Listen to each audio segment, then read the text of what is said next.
University మంచి భవిష్యత్తు కోసం తెలుగు విద్యార్థులు ఇష్టపడే యూనివర్సిటీ. కాల్ 9059052378 9059052379.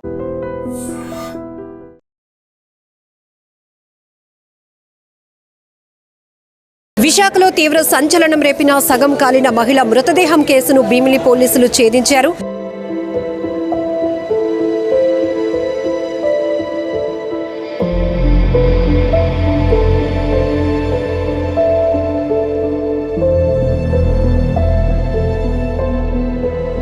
అన్నీ చూసి గుర్తుపట్టాడు అమ్మాయిని.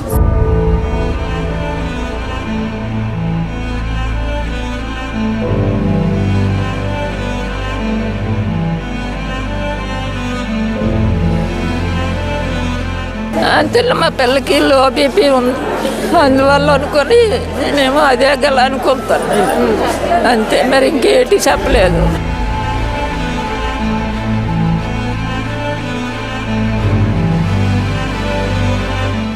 విశాఖలో తీవ్ర సంచలనం రేపిన సగం కాలిన మహిళ మృతదేహం కేసును భీమిలి పోలీసులు ఛేదించారు. భీమిలి పోలీస్ స్టేషన్ పరిధి దాకమరి పంచాయతీలోని ఫార్చ్యూన్ లేఅవుట్ ఏదైతే నిర్మానుష్య ప్రాంతంలో ఒక మహిళ మృతదేహం అత్యంత దారుణమైనటువంటి పరిస్థితిలో ఉండటాన్ని గుర్తించిన వాళ్ళు పోలీసులకు సమాచారం ఇచ్చిన వెంటనే క్లోజ్ టీమ్ డాగ్ స్క్వాడ్తో సహా పోలీసు బృందాలు సంఘటనా స్థలానికి చేరుకున్నాయి. ఆ తర్వాత 6 టీంలను కూడా ఈ కేసు ఛేదించడానికి ఏర్పాటు చేశారు. అయితే గుర్తుపట్టడానికి కూడా అవకాశం లేనటువంటి పరిస్థితిలో ఉన్న ఈ మహిళ ఎవరు ఏ దుండగులు ఇలాంటి దారుణానికి ఒడిగట్టారు అనే కోణంలో అనేక రకాల అనుమానాలు అయితే వ్యక్తమయ్యాయి.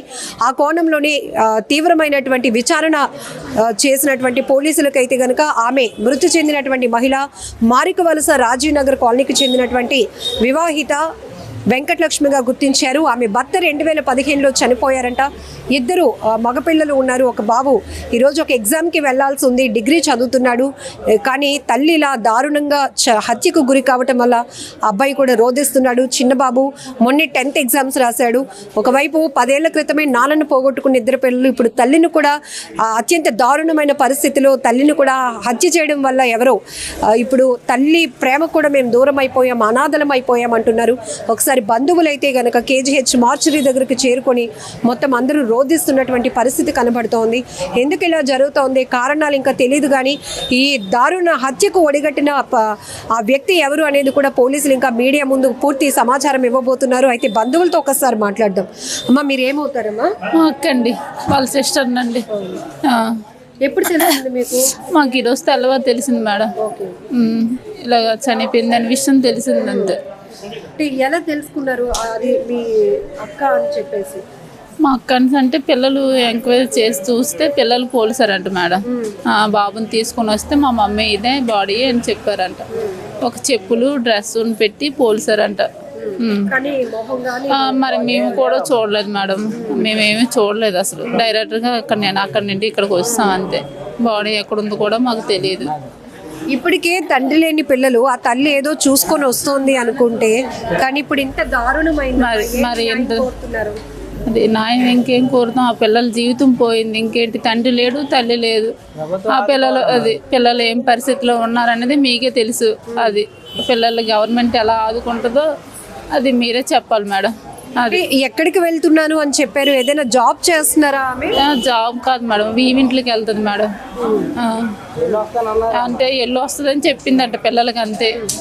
మరి తెల్లవారు లేసి మరి రాలేదనేసి పిల్లలకి అనుమానం వచ్చి ఫోన్ మా తమ్ముడు కానిస్టేబుల్ మేడం, మా తమ్ముడు ఫోన్ చేస్తే ఇలాగ కంప్లైంట్ ఇవ్వమని చెప్పారు.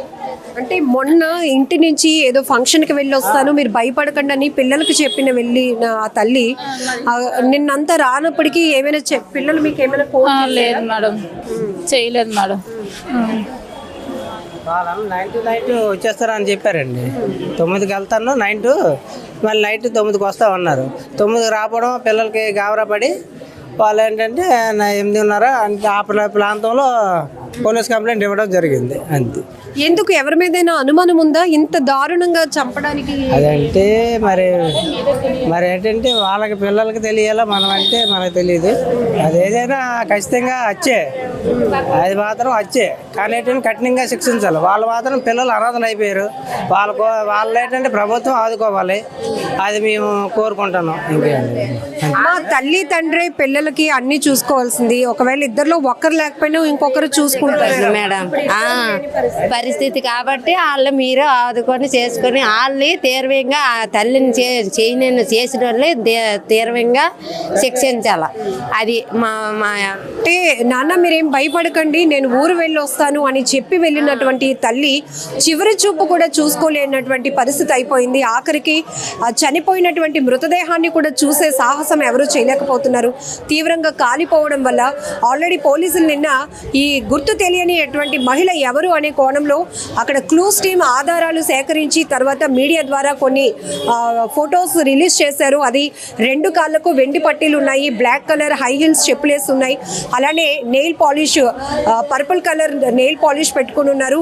అలాగే ఐ సైట్కి సంబంధించినటువంటి స్పెట్స్ పర్పుల్ కలర్ ఫ్రేమింగ్తో ఉన్నాయి. ఇలాంటి ప్రైమరీ డీటెయిల్స్ కొన్ని రివీల్ చేయడం వల్ల మాత్రమే ఆమెను గుర్తించే పరిస్థితి అయితే ఉంది. ఇప్పుడు పిల్లలతో కూడా మనం మాట్లాడించినప్పుడు ఆ స్పెట్స్ బట్టి అమ్మ కాళ్ళకి వేసుకున్న చెప్పులు బట్టి మేము గుర్తించాము ఇది మా అమ్మాయి అని, లేకపోతే గుర్తుపట్టలేనటువంటి దారుణమైన స్థితిలో మా అమ్మని చంపేశారు, కఠినంగా అతన్ని శిక్షించాలి, ఇలాంటి వాళ్ళు దేశంలో ఉండకూడదు అనేటటువంటి ఆ చిన్నారి చెప్తున్న మాటలు కూడా గుండె తరుక్కుపోయేలా చేస్తున్నాయి. మరొక వైపు నాన్న 10 ఏళ్ల క్రితం చనిపోయారు, ఇప్పుడు అమ్మాయి అన్ని చూసుకుంటుంది, చదివిస్తోంది, అన్నయ్యని డిగ్రీ చదివిస్తోంది, నన్ను 10th ఇప్పుడే మొన్ననే రీసెంట్గా 10th రిజల్ట్స్ కూడా వచ్చాయి, ఇప్పుడు మమ్మల్ని చూసేది ఎవరు, మేము అనాథలం అయిపోయామంటూ వాళ్ళు రోధిస్తున్నటువంటి ఆ పిల్లలు ఏడుపు ప్రతి ఒక్కరిని కదిలిస్తోంది. బంధువులు కూడా చెప్తున్నారు ఎవరికి వాళ్ళు చూసుకోవడానికే సరిపోతుంది, ఇప్పుడు ఇద్దరు పిల్లల్ని ఎవరు చూస్తారు, ఈ బాధ్యత ప్రభుత్వం తీసుకోవాలి అనేటటువంటి ఒక న్యాయం మాకు కావాలి అని వాళ్ళు కూడా కోరుతున్నటువంటి సందర్భం కనబడుతోంది. అన్ని స్పెట్స్ చూసి గుర్తుపట్టాడు అమ్మాయిని. స్పెట్స్ వల్ల సంబంధించిన అది గుర్తుపట్టలేని బాడీ ఇంకా స్పెట్స్ నీళ్ళు రంగు చెప్పులు ఆ మూడిట్ల వల్లే గుర్తుపెట్టా అమ్మని. అమ్మ ఏం చెప్పి వెళ్ళింది అంటే వచ్చేస్తాను మీరు కంగారు పడకండి భయపడకండి అన్నారు. ఎక్కడికి వెళ్ళాను అని చెప్పారా? ఎక్కడికి వెళ్తున్నాను? అత్తయ్య ఊరు వెళ్తాను ఫంక్షన్కి అని చెప్పారు మాతోని. 8కి ఏమో అలా చెప్పారు. 8:30కి ఆ కాంతి కుమార్ అనే వ్యక్తికి ఫోన్ చేసింది అమ్మ. క్రాంతి కుమార్ అనే వ్యక్తికి. మా 4 years బ్యాక్ మా ఇంటి పక్కన ఉండేవారు వాళ్ళు. 8 months వరకు ఉన్నారు ఇంటి పక్కన, తర్వాత మారిపోయారు ఇల్లు. వాళ్ళకి ఫోన్ చేసింది, ఫోన్ చేసి వస్తా నా రైల్వే స్టేషన్ వరకు నన్ను డ్రాప్ చేయాలి నైట్ కదా అని వాళ్ళు పిలిచింది. వాళ్ళు వస్తానన్నారు. నేను కిందకి వెళ్ళిపోయాను ఇంక ఫోన్ చేసిన తర్వాత. కిందకి వెళ్తే వెళ్ళినప్పుడు అడిగాను మళ్ళీ వెళ్తున్నావా అని. వెళ్తున్నాను వస్తాను అన్నారు వాళ్ళు. వస్తాను వెళ్ళిపోతాను అన్నారు. వెళ్ళిపోతుంది కదా అన్న ఒగ్గిసాను అంతే. ఆ బండి మీద. ఇంక మళ్ళీ నేను 10కి చేశాను పడుకునే ముందు, లిఫ్ట్ చేయలేదు 10కి. 10:30కి అమ్మాయి తిరిగి ఫోన్ చేసింది. అమ్మాయి ఎక్కడున్నా పడితే బస్సులో ఉన్నా, నేను దగ్గరలో ఉన్నాను వెళ్తున్నాను అన్నది అంతే. ఇంకా అక్కడ పడుకోండి అని చెప్పేసి ఇంక కాల్ కట్ చేసింది. ఇంక ఎన్నిసార్లు చేయను ఇంక లిఫ్ట్ చేయట్లేదు. ఇప్పుడు ఎవరు చేశారు ఇదంతా అంత దారుణంగా? నాకేం తెలియదు మరి ఎవరు చేస్తారని. చేసిన వాళ్ళకి మాత్రం వాళ్ళు బతకనివ్వకుండా ఉరిశిక్ష చేయాలని నేను కోరుకుంటున్నాను. మా అమ్మలా ఇంకెవరు అవ్వకూడదని. ఇంకా అలాంటి వాళ్ళు బతికుండి కూడా వేస్ట్ దేశానికి. అలాంటి వాళ్ళు చచ్చిపోవడం వల్లే ఇంకా మంచి ఏ అమ్మాయికి ఏటి అవ్వకుండా బాగా కొనసాగుతుంది. ఇప్పుడు నాన్న చనిపోయి 10 సంవత్సరాలు అవుతోంది. ఇప్పుడు మీ ఇద్దరిని చదివించడం కానీ ఇల్లు నడవడం కానీ ఎవరు సంపాదిస్తున్నారు?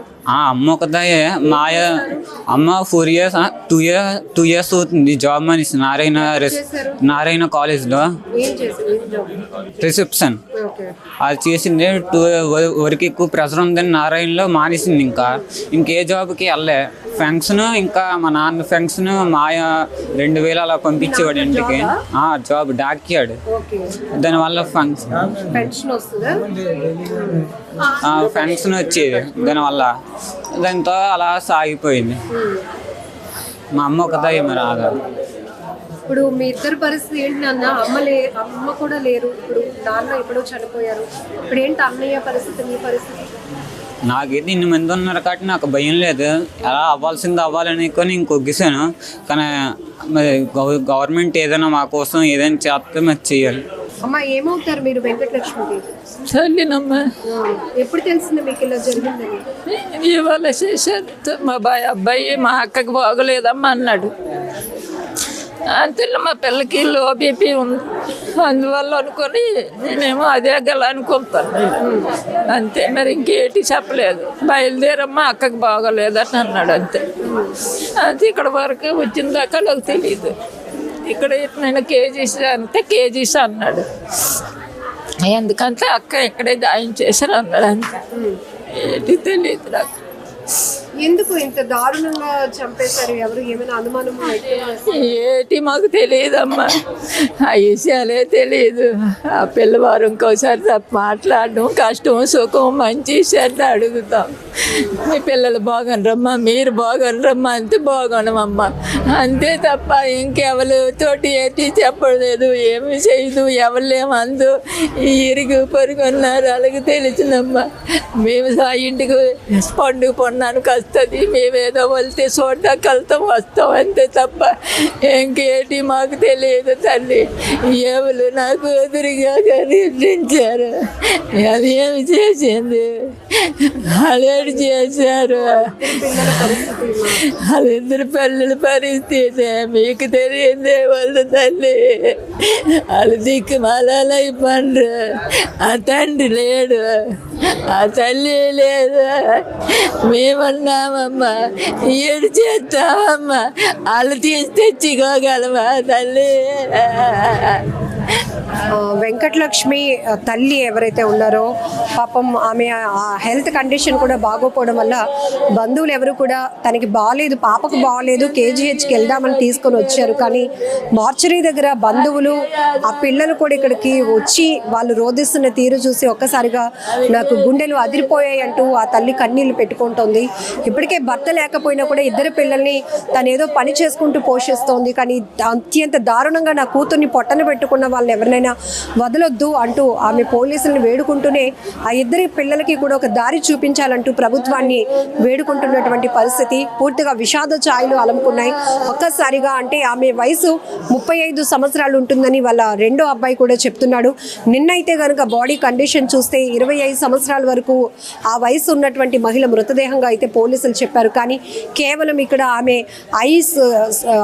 ఐ సైట్కు సంబంధించినటువంటి స్పెట్స్, ఆ కాళ్ళకు వేసుకున్నటువంటి చెప్పులు పట్టీలు, ఈ ఆనవాళ్ళ ద్వారా మాత్రమే ఆమె వెంకటలక్ష్మి అని తన తల్లి అని ఆ పిల్లలు గుర్తించాల్సినటువంటి పరిస్థితి వచ్చిందంటే ఎంత దారుణంగా కిరాతకంగా హత్య చేస్తున్నారో కూడా మనకు అర్థమవుతోంది. ఏదైనా విశాఖలో ఈ ఘటన ఒక్కసారిగా ప్రతి ఒక్కరిని ఉలికిపాటుకు గురి చేస్తుంది. ఎప్పుడు ఏం జరుగుతున్నాయో తెలియట్లేదు. ఎక్కువ శాతం హత్యా నేరాలు కొన్ని అయితే మిస్టరీగానే ఉండిపోతున్నాయి. కొన్ని హత్యా నేరాల వెనుక ప్రధాన కారణం ఈ వివాహేతర సంబంధాలు, ఆర్థిక పరమైనటువంటి అంశాలు ఎక్కువగా ఉంటున్నాయి. చాలా బాధాకరం. వీటి వల్ల కుటుంబాలు విచ్ఛిన్నం అవుతున్నాయి. తల్లి తండ్రిని కోల్పోతూ పిల్లలు అనాథలైపోతున్నారు. వాళ్ళ భవిష్యత్ అగమ్య గోచరంగా మారిపోతోంది. తీవ్ర బాధాకరమైనటువంటి పరిస్థితులు గుండెలు అదిరిపోయేలా చేస్తున్నాయి. బంధువులు ఎవరైనా కూడా ఇలాంటి విషాద ఘటనప్పుడు వచ్చి వాళ్ళని ఓదార్చడం తప్ప వారి బాధ్యత ఎవరు తీసుకోలేరు. కాబట్టి ఇలాంటి పిల్లల పరిస్థితి ఏమవుతుందో ఒక్కసారి ఆలోచించాల్సిన అవసరం కూడా చాలా ఉంది. పూర్తిగా కేసు విచారణకు సంబంధించి పూర్తి వివరాలు కూడా భీమిలి పోలీసులు మీడియా ద్వారా వెల్లడించబోతున్నారు. నిజంగా ప్రస్తుతం ఉన్నటువంటి సమాజం దేనికి ప్రయారిటీ ఇస్తుంది? ఆర్థిక సంబంధాల చుట్టూ మాత్రమే తిరుగుతోంది. మళ్ళీ ఎన్నికలంగానే చాలా విరక్తి కలుగుతాను.